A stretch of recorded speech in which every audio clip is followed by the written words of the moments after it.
امجد advocate صاحب، یہ اقتدار آنے جانے کی چیز ہے، یہ دنیا ایک عارضی پل ہے، اس میں کوئی انسانی حقوق کی پائمالی سے ہم نے بچانا ہوگا۔ بے آئین سرزمین گلگت بلتستان ہم سب متاثر ہیں اس علاقے کی۔ اب اگر کرنا چاہتے ہیں تو اسٹیٹ سبجیکٹ رول کو کیوں نہیں بحال کرتے ہیں؟ اسٹیٹ سبجیکٹ رول کو بحال کریں۔ 1974 میں یہ رول ختم ہوا ہے، ٹھیک ہے جی؟ جب یہ 1974 تقریباً 2019 میں جب مودی سرکار نے کشمیر میں یہ رول ختم کیا، ہم لوگ احتجاج کرتے ہیں۔ یہ منافقانہ رویہ نہیں ہے؟ جب گلگت بلتستان کے عوام کے اوپر یہ کب سے ختم کیا ہوا ہے؟ اس کے لیے کوئی پرسان حال نہیں ہے۔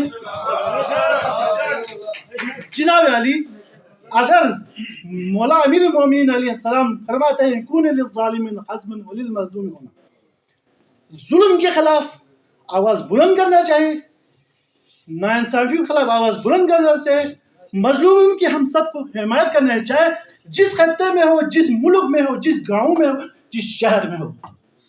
وقت تھا کہ گلگت بلتستان کے اہل تشیع بھائی پانچواں صوبہ مانگتے تھے تو اہل سنت بھائی کہتے تھے جی چترال سے ملا کے دے دو تو KPK سے ملا کے دے دو۔ ایک ڈفرینس آف اوپینین تھا، ایک دوسرے کے ضد تھے۔ آج الحمدللہ یہ تبدیلی بڑی پازیٹیو ہے کہ گلگت بلتستان کی اکثریت ہم صوبے کی بات کرتے ہیں۔ اسی طرح میں سمجھتا ہوں کہ گلگت بلتستان کے عوام کے اندر اگر مستقبل میں کوئی خطرہ ہے تو یہ لینڈز کو ریگولیٹ نہ کرنے کی وجہ سے پبلک کے اندر جو فتنے فساد ہوں گے زمینوں کی خاطر، وہ ہمارے لیے بہت بڑے مسائل پیدا کر سکتے ہیں۔ اب آپ دیکھیں زمینوں کے حوالے سے گلگت بلتستان، میری باتیں تھوڑی کڑوی ہوں گی آپ سب سے معذرت کے ساتھ، گلگت بلتستان اس وقت ایک جنگل کا قانون پیش کر رہا ہے۔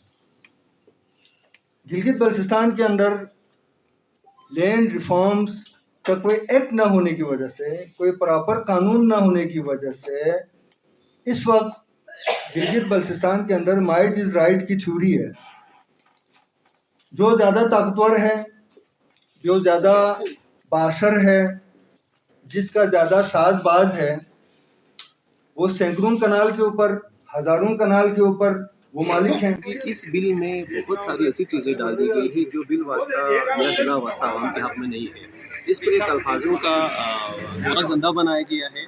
اس سے ہمیں ڈر ہے کہ عوام کے جو بجائے عوام کو اس سے فائدہ ہونے کی، عوام کو اس سے نقصان ہوگا۔ الفاظوں کا گورکھ دھندا ہے یہ۔ اس بل کی ہم نے شروع میں بھی ہم نے اس کی مخالفت کی ہے۔ قانون سازی ہونی چاہیے، لیکن قانون سازی ایسی ہونی چاہیے جس سے عوام کو فائدہ ہو، نہ کہ مزید کو عوام کو الجھن پیدا ہو۔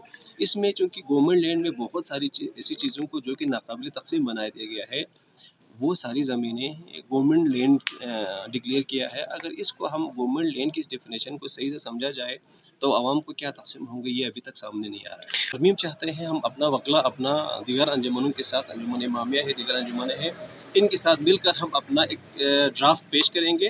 اس ڈرافٹ کے اوپر بات کی جائے۔ اس جو موجودہ بل ہے، اس کو ایز اٹ از ہم تسلیم کرنے کے حق میں نہیں ہے۔